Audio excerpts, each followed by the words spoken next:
Bonjour et nous voici pour un nouveau message sur la prédestination à la lumière de la Bible. Nous savons que ce sujet est un sujet qui entraîne des polémiques doctrinales et il fallait éclaircir ce sujet pour avoir une base sur laquelle s'appuyer.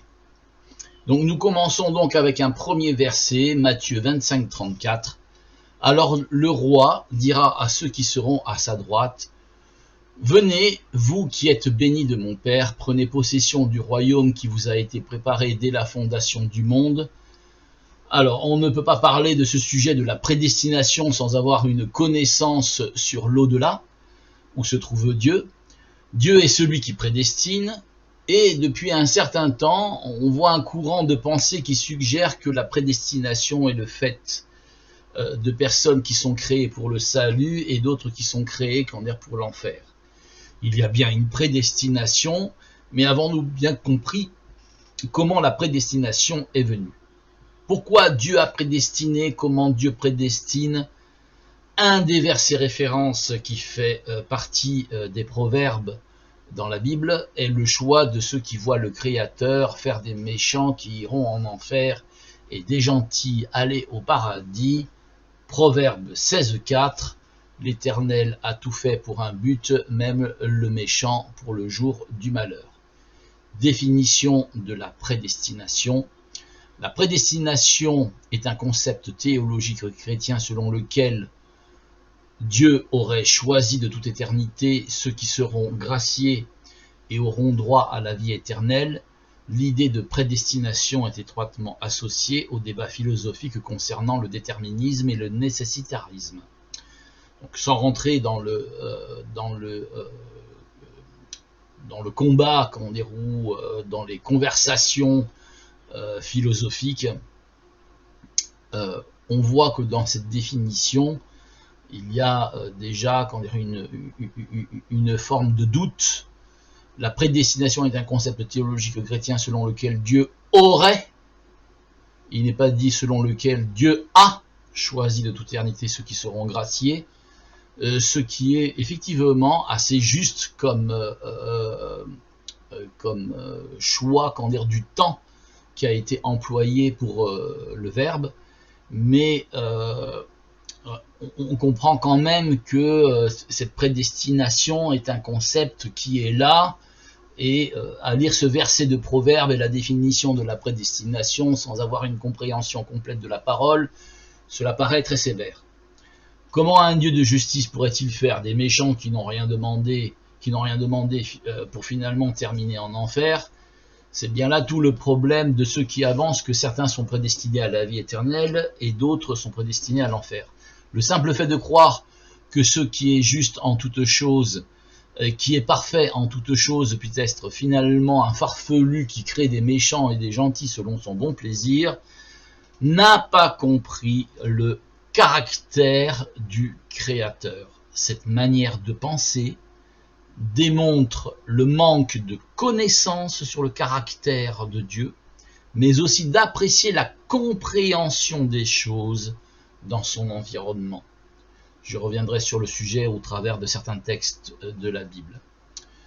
Néanmoins, mettons en place les autres versets qui sont là pour soutenir la thèse de la prédestination apparemment nominative.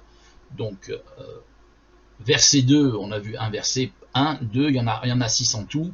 2, Romains 9, 14, qui est un peu le phare qui est employé pour soutenir cette thèse. Que dirons-nous donc? Y a-t-il en Dieu de l'injustice? Loin de là, car il dit à Moïse, je ferai miséricorde à qui je fais miséricorde et j'aurai compassion de qui j'ai compassion. Ainsi donc, cela ne dépend ni de celui qui veut, ni de celui qui court, mais de Dieu qui fait miséricorde. Car l'Écriture dit à Pharaon, je t'ai suscité à dessein pour montrer en toi ma puissance et afin que mon nom soit publié par toute la terre.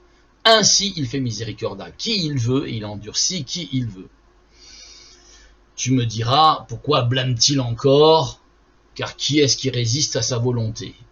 Ô homme, toi plutôt, qui es-tu pour contester avec Dieu? Le vase d'argile dira-t-il à celui qui l'a formé, pourquoi m'as-tu fait ainsi?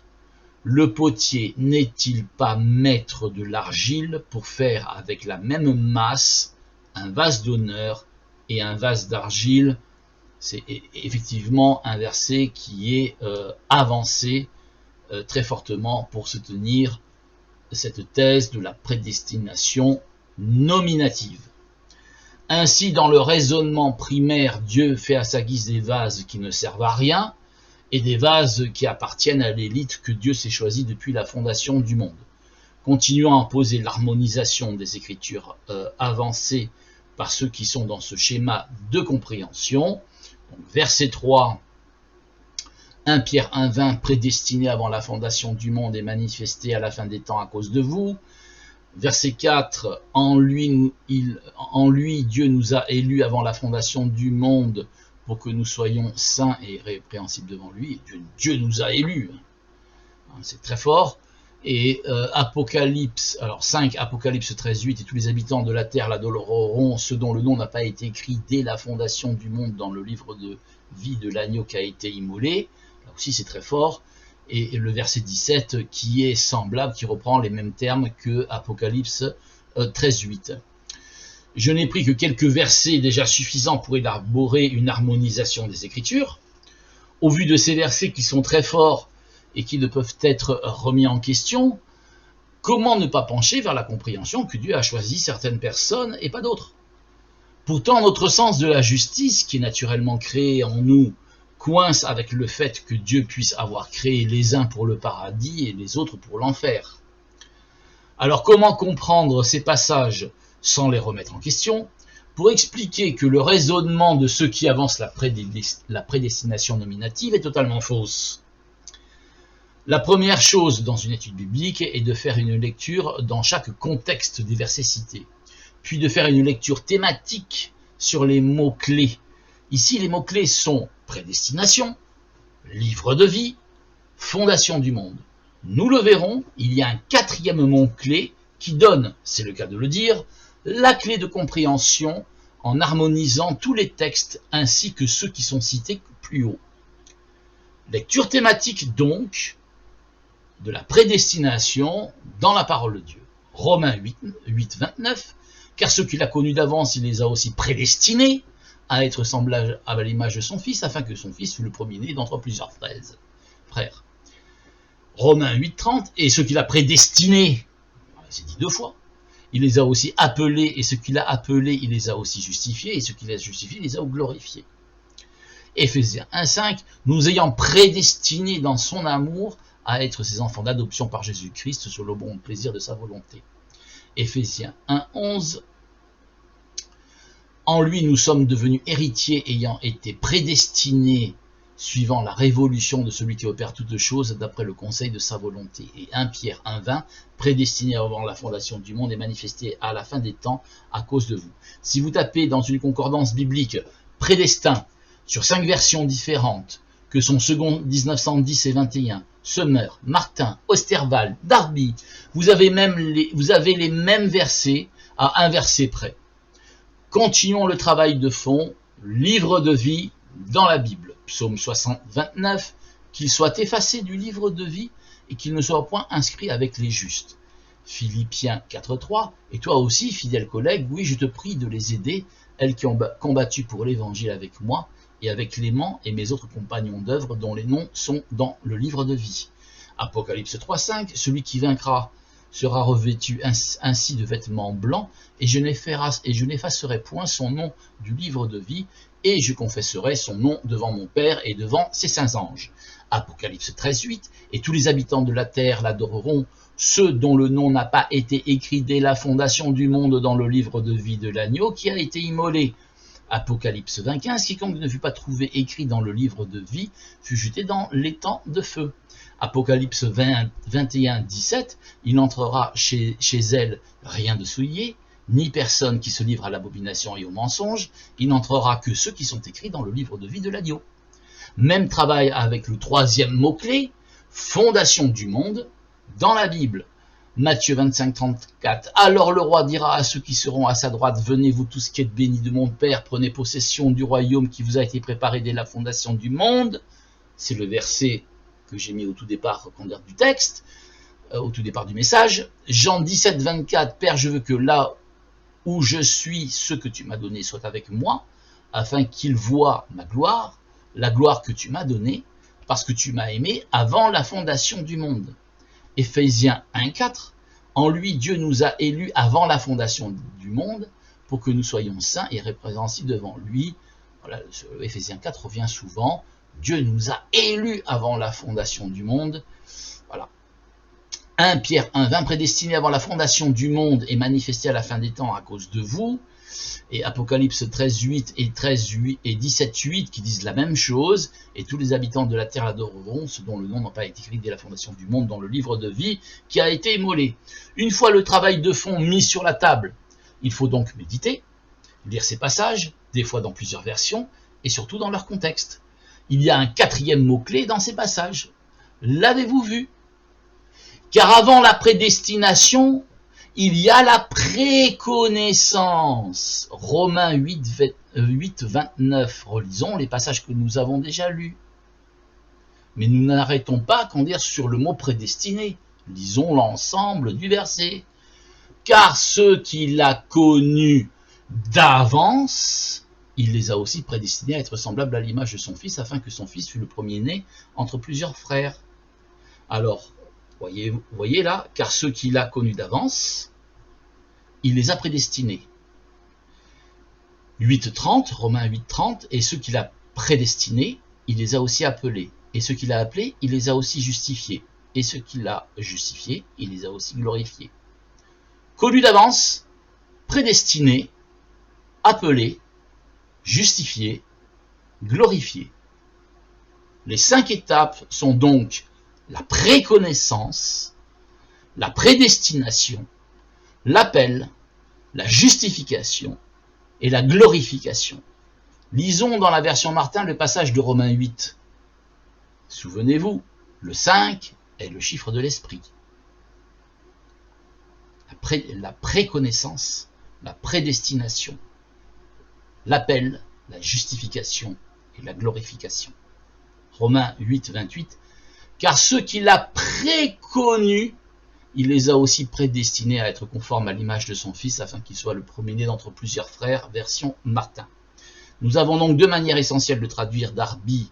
Darby et Martin traduisent par préconnu, tandis que Second, Osterbal et Semeur traduisent par connu d'avance. L'idée du terme préconnu m'a pu toucher en termes de compréhension.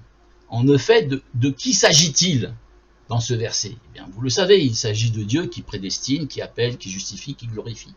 Simplement, voilà, dans le schéma où il y a une notion, dans le schéma, il y a une notion dont on ne parle pas, c'est la préconnaissance de Dieu, c'est-à-dire que Dieu n'évolue pas dans un système temporel.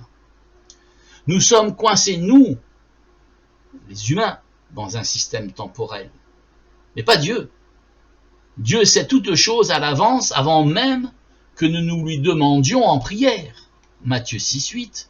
Ne leur ressemblez pas, car votre Père sait de quoi vous avez besoin, avant que vous le lui demandiez, avant que nos mots sortent de notre bouche, Dieu sait ce que nous allons dire. C'est cela la préconnaissance des choses. Avant même que tu penses ou que tu fasses une chose, Dieu le sait.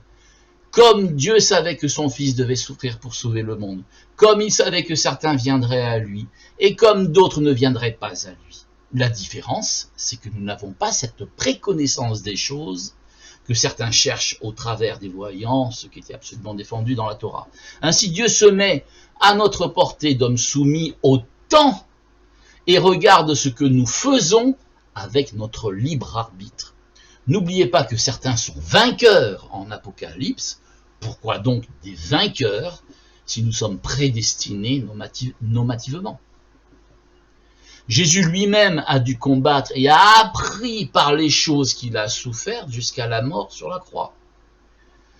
Hébreux 5.8 a appris, bien qu'il fût fils, l'obéissance par les choses qu'il a souffertes, et qui, après avoir été élevé à la perfection, est devenu pour tous ceux qui lui obéissent l'auteur d'un salut éternel, Dieu l'ayant déclaré souverain sacrificateur selon l'ordre de Melchisédek, et non selon l'ordre lévitique d'Aaron, à préciser.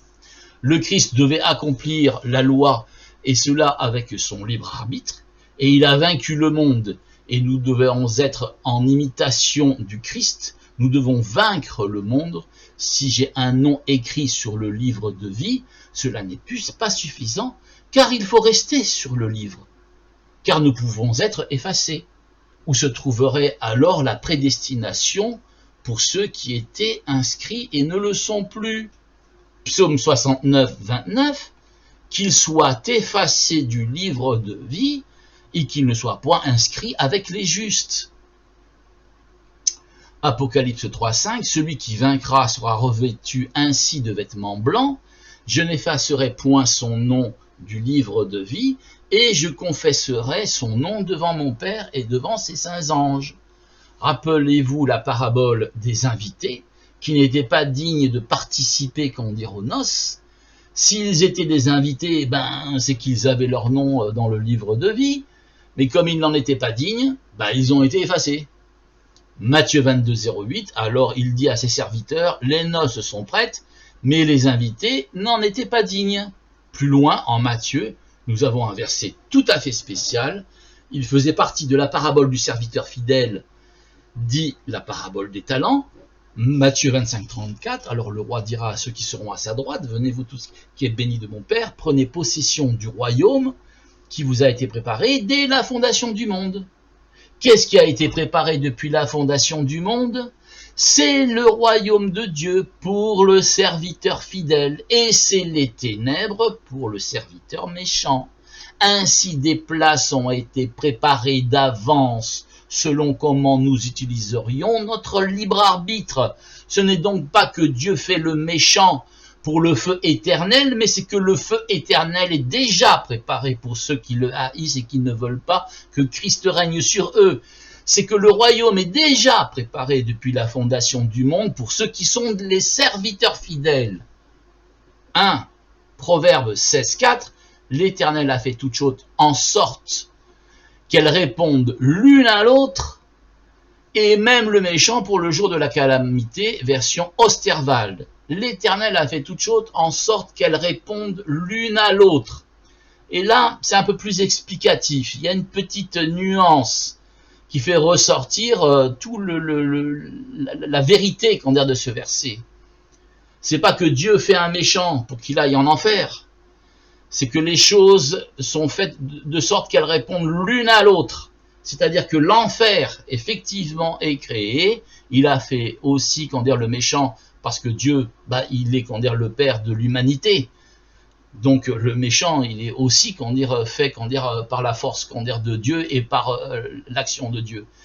Mais celui-ci, avec son libre arbitre, il va finir, finalement, pour les temps de feu, c'est-à-dire que, t'es méchant, ton vis-à-vis, ce sera, l'enfer. Alors que celui, qui finalement est le bon et fidèle serviteur, lui, il rentre dans ce qui est marqué dans Matthieu 25, 34, il rentre dans le royaume qui a été préparé d'avance dès la fondation du monde. Donc, vous voyez, les choses sont préparées d'avance pour certaines catégories de personnes. Et bien évidemment, Dieu a créé les uns comme les autres. Donc, c'est pas que Dieu ait créé, un méchant pour qu'il aille en enfer. C'est pas que Dieu ait créé, un gentil, pour qu'il aille automatiquement, au paradis. C'est non. Ça va beaucoup plus loin que ça, mais on va le voir dans le suite du raisonnement. Luc 19, 14, mes concitoyens le haïssaient, ils envoyèrent une ambassade après lui pour lui dire, nous ne voulons pas que cet homme règne sur nous. Nous voyons bien qu'il y a des gens qui ne veulent pas que Christ règne sur leur vie. La compréhension donc de certains est que Dieu crée pour l'enfer ou le paradis, alors que la vraie compréhension est que l'enfer et le paradis sont déjà créés selon ce que nous serons méchants ou gentils. Les méchants sont ceux qui se persuadent qu'ils n'ont pas besoin de Christ. Les gentils sont ceux qui reconnaissent ici. qui reconnaissent l'œuvre du Père dans le Fils, pour reconnaître son amour, sa justice et le rachat de son âme. Ainsi, le débat de la prédestination ne concerne pas le fait qu'elle soit, mais le fait de l'avoir saisie. En effet, certains avancent le fait de la prédestination dans la Bible comme la définition ci-dessus, c'est-à-dire que Dieu aurait choisi les uns pour ceci et les uns pour cela. Oui, mais ils ne l'ont pas compris à sa juste valeur et dans son environnement où l'omniscience de Dieu, qui est l'élément de départ pour sa compréhension. La prédestination devient du coup un cheval de Troie dans la compréhension de la parole de Dieu. Nous avons donc le premier mot clé qui est le plus important, la préconnaissance de Dieu, que nous appelons dans un terme plus connu, l'omniscience. Définition de l'omniscience. L'omniscience est la capacité de tout savoir infiniment, ou de manière plus restrictive, tout ce qui peut être connu sur un sujet quelconque, et notamment dans le cas d'une personne, de connaître intégralement ses pensées et ses sentiments. C'est la source par laquelle vous pouvez apprécier ensuite le verset de Romains 8, 29, « Car ce qu'il a connu d'avance, il les a aussi prédestinés à être semblable à l'image de son Fils, afin que son Fils fût le premier entre plusieurs frères. » Vous comprenez? Il n'est pas écrit que Dieu nous a prédestinés à être sauvés en mettant notre nom sur le livre avec de l'encre indélébile, mais que Dieu nous a prédestinés à être à l'image de son Fils pour être sauvés. Et ce n'est absolument pas pareil, car dans le cas où la prédestination concernerait un salut direct, il n'y aurait pas besoin d'être à son image. Or, nous devons retrouver l'image de celui qui nous parlait dans le Jardin d'Éden. Ainsi, la prédestination en Romains 8 nous parle du chemin de la sanctification qui nous transforme de gloire en gloire comme à l'image de Christ. Il nous a prédestinés à être semblables à l'image de son Fils. Pas à être sauvés, mais à l'image de son Fils pour être sauvés.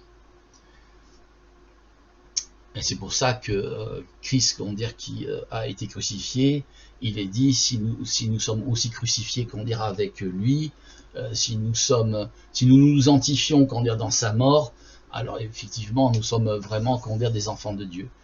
Alors, 2 Corinthiens 3, 18, d'où tout ce qui, le visage découvert, contemplons comme dans un miroir la gloire du Seigneur, nous sommes transformés en la même image, de gloire en gloire, comme par le Seigneur l'Esprit. Dieu, connaissant toutes choses à l'avance, commence par élaborer un plan pour sa création, car Dieu sait très bien que le libre arbitre comporte un risque. Ce risque est celui de ne pas le suivre. C'est ce qui s'est passé parmi les anges. Certains ont quitté leur demeure et d'autres se sont constitués ennemis de Dieu. Le libre arbitre concerne autant le monde des humains que celui des anges, où il y trouve de la folie. Job 4, 18, si Dieu n'a pas confiance en ses serviteurs, s'il trouve de la folie chez ses anges. Dieu, qui a donc l'expérience déjà dans le monde céleste de la rébellion, fera une humanité coincée dans un espace-temps où il pourra certainement gérer les choses d'une manière différente que dans le ciel, où la révolte se fait en vis-à-vis. Souvenez-vous, Satan vient au milieu des fils de Dieu pour discuter avec celui-ci. C'est quand même terrible ça. Or, les fils de Dieu vinrent un jour se présenter devant l'Éternel et Satan vint aussi au milieu d'eux. Dieu comprend que le libre arbitre comporte une part de risque et donc il crée en apparence quelque chose de plus insignifiant, en apparence.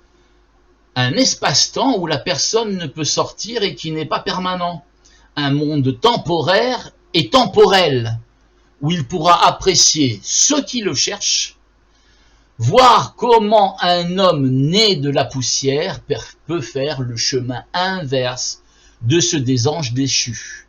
2 Corinthiens 4, 18, parce que nous regardons non point aux choses visibles, mais à celles qui sont invisibles, car les choses visibles sont passagères et les invisibles sont éternelles. Psaume 14, 2, l'Éternel du haut des cieux regarde les fils de l'homme pour voir s'il y a quelqu'un qui soit intelligent, qui cherche Dieu. Psaume 53, 3, Dieu du haut des cieux regarde les fils de l'homme pour savoir s'il y a quelqu'un qui soit intelligent, qui cherche Dieu. Pourquoi Dieu regarde tous les hommes pour voir ceux qui le cherchent, si certains sont choisis depuis la fondation du monde? Reprenons Romains 9, où l'on voit Dieu faire miséricorde à qui il veut. Dieu, en effet, dans ce texte, avait endurci le cœur de Pharaon pour qu'il puisse montrer toute sa puissance de par le monde. Du coup, certains pensent que Dieu a créé Pharaon pour qu'il aille à la perdition. Du moins ce Pharaon-là.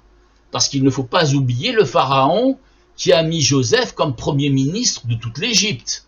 Celui qui a honoré aussi Jacob et sa famille. Les Égyptiens n'ont-ils pas pleuré Jacob? Ne reconnaissaient-ils pas Moïse comme un homme très important? Genèse 51. Joseph se jeta sur le visage de son père, pleura sur lui et le baisa. Il ordonna aux médecins à son service d'embaumer son père, et les médecins embaumèrent Israël. 40 jours s'écoulèrent ainsi et furent employés à l'embaumer. Et les Égyptiens le pleurèrent 70 jours, les Égyptiens. Quand les jours du deuil furent passés, Joseph s'adressa aux gens de la maison de Pharaon et leur dit: si j'ai trouvé grâce à vos yeux, rapportez, je vous prie, à Pharaon ce que je vous dis. Mon père m'a fait jurer en disant: voici, je vais mourir, tu m'enterreras dans le sépulcre que je me suis acheté au pays de Canaan. Je voudrais donc y monter pour enterrer mon père, et je reviendrai. Pharaon répondit: monte et enterre ton père, comme il te l'a fait jurer. Joseph monta pour enterrer son père. Avec lui montèrent tous les serviteurs de Pharaon, anciens de sa maison, tous les anciens du pays d'Égypte, toute la maison de Joseph, ses frères et la maison de son père. On ne laissa dans le pays de Goshen que les enfants, les brebis et les bœufs. Il y avait encore avec Joseph des chars, des cavaliers, en sorte que le cortège était très nombreux. Arrivé à l'ère d'Atad, qui est au-delà du Jourdain, ils firent entendre de grandes et profondes lamentations, et Joseph fit en l'honneur de son père un deuil de 7 jours. Les habitants du pays, les Cananéens, furent témoins de ce deuil dans l'ère d'Atad, et ils dirent: voilà un grand deuil parmi les Égyptiens. Un grand deuil. Même les gens autour avaient compris ce qui se passait. C'est pourquoi l'on a donné le nom d'Abel Misraïm à cette terre qui était au-delà du Jourdain. Quand on lit ce texte, on se demande quelle est la différence entre le pharaon du temps de Joseph et celui du temps de Moïse. Eh bien, vous le savez, un est gentil et l'autre est méchant, comme pour la parabole des talents et des mines, où l'on a celui qui est le bon et fidèle serviteur et celui qui est le méchant serviteur et paresseux. Regardons de plus près pourquoi Dieu a endurci Pharaon. Exode 1:8, ça fait suite à Genèse 50, c'est la suite. Il se leva sur l'Égypte un nouveau roi, qui n'a point connu Joseph, et il dit à son peuple: voilà les enfants d'Israël qui forment un peuple plus nombreux et plus puissant que nous. Nous allons, montrons-nous habiles à son égard, empêchons qu'il ne s'accroisse. Première chose. Et qu'il survient, et que s'il survient une guerre, il ne se joigne à nos ennemis pour nous combattre et sortir ensuite du pays. Et l'on établit sur lui des chefs de corvée afin de l'accabler de travaux pénibles. Accablé de corvée et de travaux pénibles. Deuxième chose. C'est ainsi qu'il bâtit les villes de Pithom et de Ramsès pour servir de magasin à Pharaon, mais plus on l'accablait, plus il multipliait et s'accroissait, et l'on prit en aversion les enfants d'Israël. Alors les Égyptiens réduisirent les enfants d'Israël à une dure servitude. La servitude, on passe à un degré supérieur, la dure servitude. Ils leur rendirent la vie amère par de rudes travaux en argile et en briques et par tous les ouvrages des champs. Et c'était avec cruauté qu'ils leur imposaient toutes ces charges. La cruauté, qu'on dire des choses, des ordres qui sont transmis. Quatrième chose. Le roi d'Égypte parlait aux sages-femmes des Hébreux, nommées l'une Shifra Et l'autre plus bas, et il leur dit, quand vous accoucherez les femmes des Hébreux et que vous les verrez sur les sièges, si c'est un garçon, faites-le mourir, si c'est une fille, laissez-la vivre. Mais les sages-femmes craignirent Dieu et ne firent point ce que leur avait dit le roi d'Égypte. Elles laissèrent vivre les enfants. Le roi d'Égypte appela les sages-femmes et leur dit, pourquoi vous avez agi ainsi, avez-vous laissé vivre les enfants? Donc là, on voit génocide des enfants. Hein, il ne faut pas qu'ils s'accroissent. La corvée, la servitude, la cruauté et le génocide. Les sages-femmes répondirent à Pharaon, c'est que les femmes des Hébreux ne sont pas comme les Égyptiennes, elles sont vigoureuses et elles accouchent avant l'arrivée de la sage-femme. Dieu fit du bien aux sages-femmes et le peuple multiplia et devint très nombreux, parce que les sages-femmes avaient eu la crainte de Dieu. Dieu fit prospérer leur maison. Alors Pharaon donna cet ordre à tout le peuple, vous jetterez dans le fleuve tout garçon qui naîtra et vous laisserez vivre toutes les filles. Ça, c'est le deuxième cran supérieur sur le génocide, vous tuerez tout le monde. Ce qui a été fait aussi du temps de Jésus, avec Hérode. Je vous demande maintenant d'être intelligent et de comprendre pourquoi Dieu a endurci le cœur de Pharaon. Eh bien, vous l'avez compris, c'est un Pharaon méchant, qui était un génocidaire d'enfants. Sa méchanceté s'est retournée contre lui selon ce qui est écrit, Ecclésiaste 18, celui qui creuse une fosse y tombera, et celui qui renverse une muraille sera mordu par un serpent. Ou par Proverbe 26-27, celui qui creuse une fosse y tombe, et la pierre revient sur celui qui la roule. Finalement, c'est l'ange de la mort, qui viendra chercher les premiers-nés de l'Égypte, qui avait essayé de tuer les enfants mâles des Hébreux. Alors maintenant, on peut comprendre quelle est la réelle raison du Dieu vivant qui voulait endurcir le cœur du Pharaon pour montrer toute sa puissance au monde.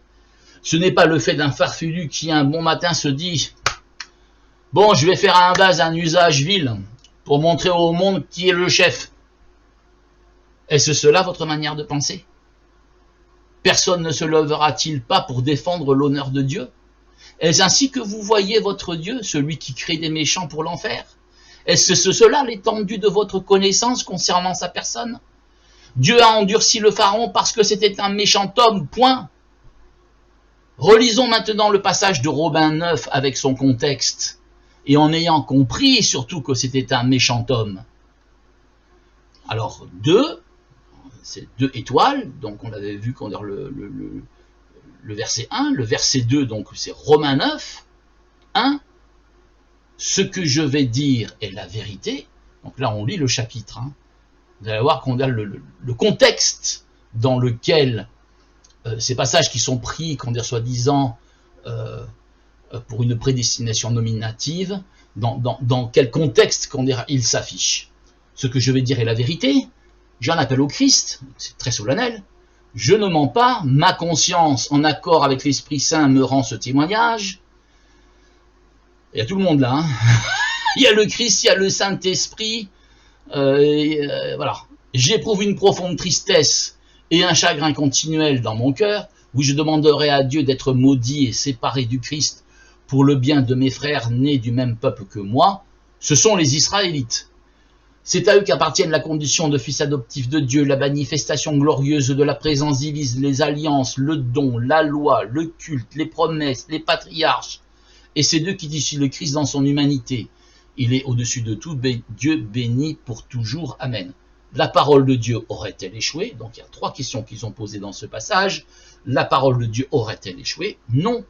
En effet, ce ne sont pas tous ceux qui descendent du patriarche Israël, qui constituent Israël. Et ceux qui descendent d'Abraham ne sont pas tous ses enfants. Car Dieu dit à Abraham, c'est la postérité d'Isaac qui sera appelée ta descendance. Cela veut dire que tous les enfants de la descendance naturelle d'Abraham ne sont pas les enfants de Dieu et pas les serviteurs de Dieu. Seuls les enfants nés selon la promesse sont considérés comme sa descendance, car Dieu a donné sa promesse en ces termes. Vers cette époque, je viendrai et Sara aura un fils, et ce n'est pas tout, Rebecca eut des jumeaux, nés d'un seul et même père de notre ancêtre Isaac. Or, Dieu a un plan qui s'accomplit selon son libre choix et qui dépend non des actions des hommes, mais uniquement de la volonté de celui qui appelle. Et pour que ce plan demeure, c'est avant la naissance de ses enfants et par conséquent avant qu'il n'ait ni fait, ni bien, ni mal, que Dieu dit à Rebecca, l'aîné sera assujetti au cadet. Ceci s'accorde avec cet autre texte de l'Écriture, j'ai aimé Jacob et pas Ésaü. Alors il n'a ni fait ni bien ni mal, effectivement, la promesse elle est faite avant, mais Dieu sait avant ce qui va se passer, parce qu'il a la préconnaissance. Mais alors que dire? Dieu serait-il injuste? Loin de là. Car il dit à Maurice, je ferai grâce à qui je veux faire grâce et j'aurai pitié de qui je veux avoir pitié. Oui, mais vous seriez juge, vous auriez eu pitié du pharaon qui était sous Moïse, ou vous auriez eu pitié du pharaon qui était sous Joseph? La question elle est toute simple, hein. Il y a eu un bon, il y a eu un méchant, Dieu il a choisi le gentil, et puis il n'a pas choisi le méchant.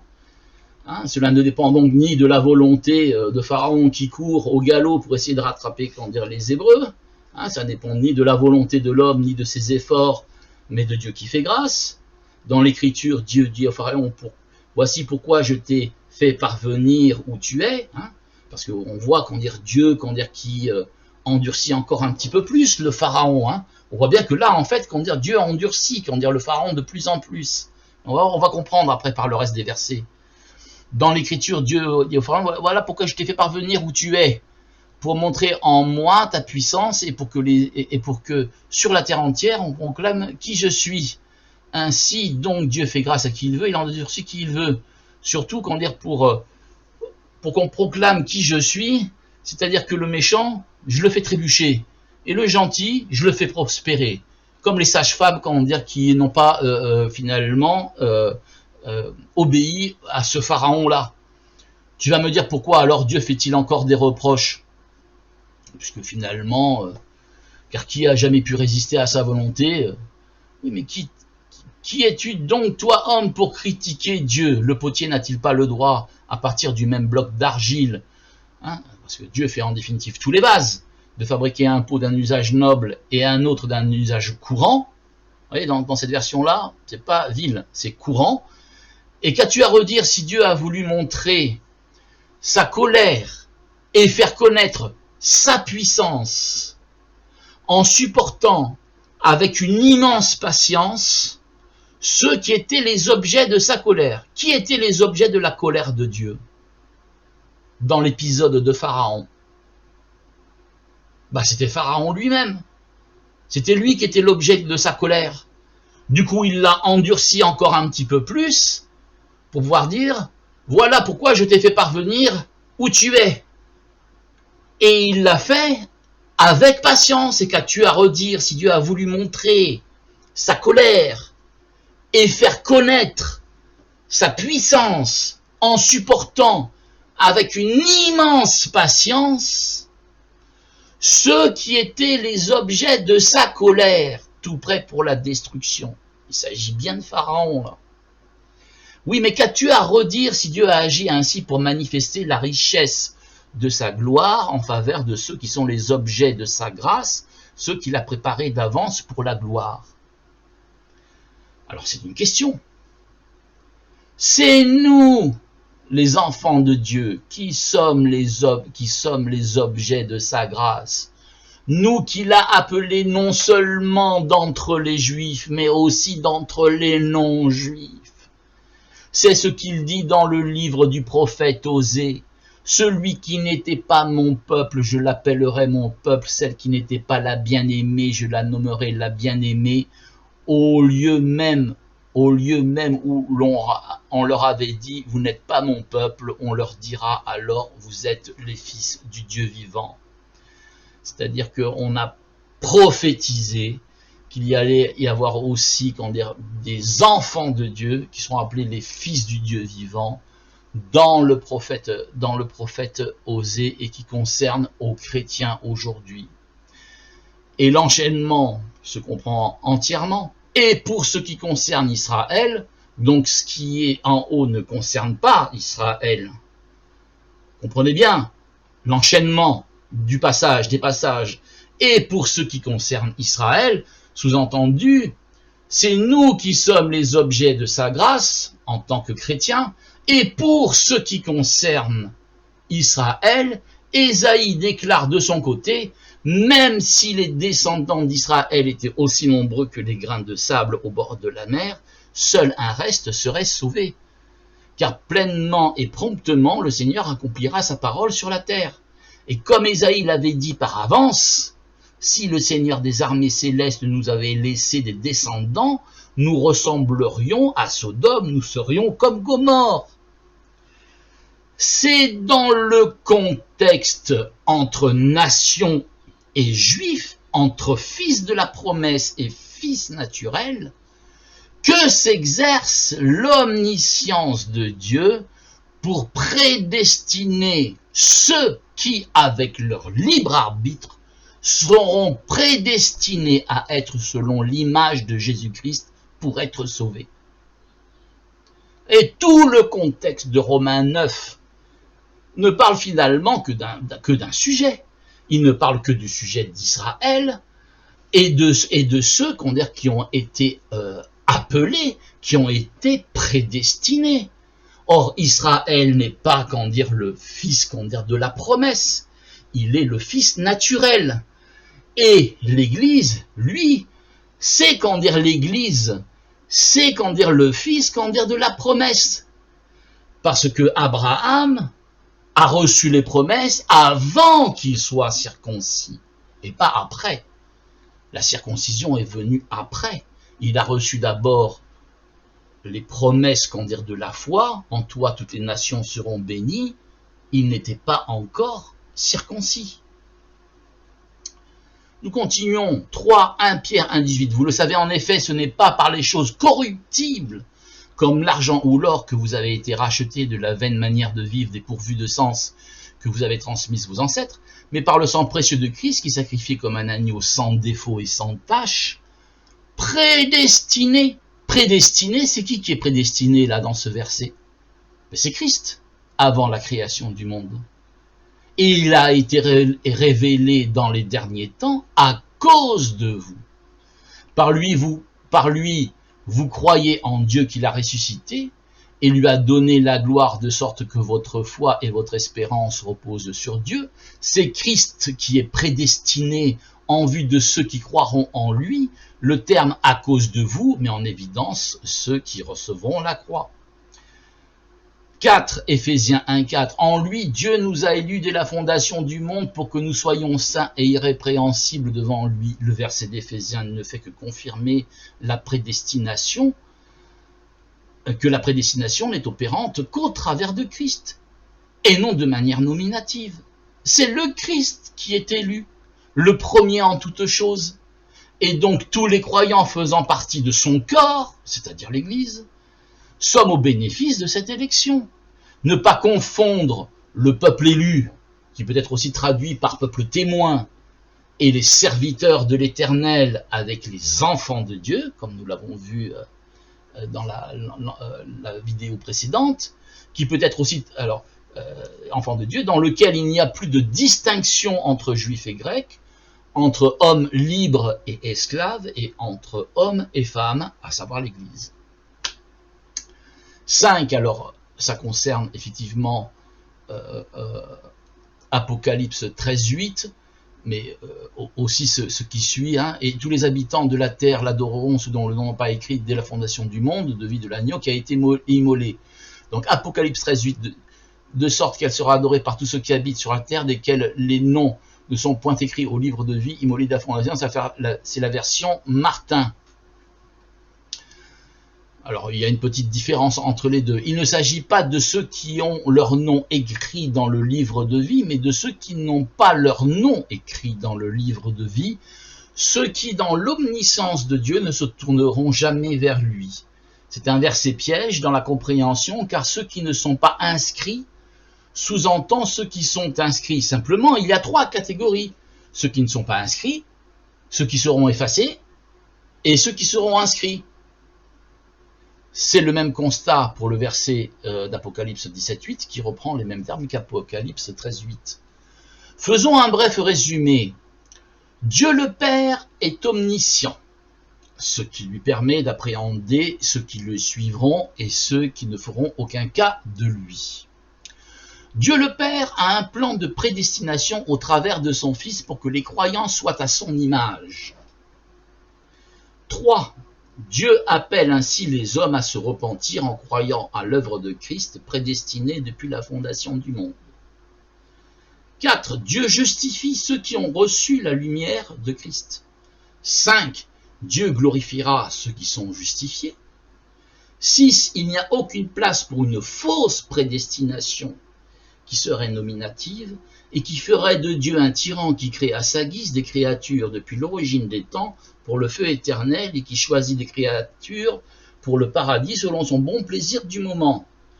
7. Dieu est juste et respecte le fait qu'il nous a créés avec notre libre arbitre et regarde avec attention ceux qui le suivront pour leur donner leur part de lumière au tribunal de Christ.